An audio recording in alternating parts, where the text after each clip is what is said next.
পাত্রী নির্বাচন।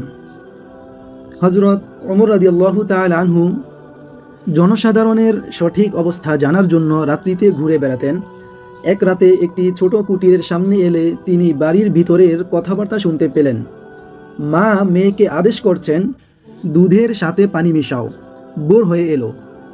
মেয়েটি উত্তর দিল, না মা, ওমর রাদিয়াল্লাহু তাআলা আনহু দুধে পানি মিশাতে নিষেধ করেছেন। তিনি জানতে পারলে শাস্তি দিবেন। মা বললেন, ওমর দেখতে পেলে তো? মেয়ে বলল, আমি প্রকাশ্যে তার আনুগত্য করব আর গোপনে তার অবাধ্যতা করব?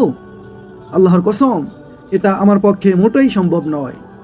অন্য বর্ণনা এসেছে, সে বলল, ওমর রাদিয়াল্লাহু তাআলা আনহু হয়তো আমাদেরকে দেখছেন না, কিন্তু তার প্রভু তো আমাদেরকে দেখছেন। গোপনে সব শুনে ওমর রাদিয়াল্লাহু তাআলা আনহু বাড়িটি চিহ্নিত করে ফিরে এলেন। পরে তার ছেলে আসেমের সাথে ওই মেয়ের বিবাহ দিলেন। তার গর্ভে দুটি কন্যা সন্তান জন্মগ্রহণ করল, যাদের একজনের গর্ভে পঞ্চম খলিফা ওমর বিন আব্দুল আজিজ রহমতুল্লাহি আলাইহি এর জন্ম হয়েছিল। শিক্ষা: পাত্রপাত্রী নির্বাচনের ক্ষেত্রে অন্যান্য সকল গুণের উপর দিনদারি ও আল্লাহ ভীরুতাকে প্রাধান্য দিতে হবে।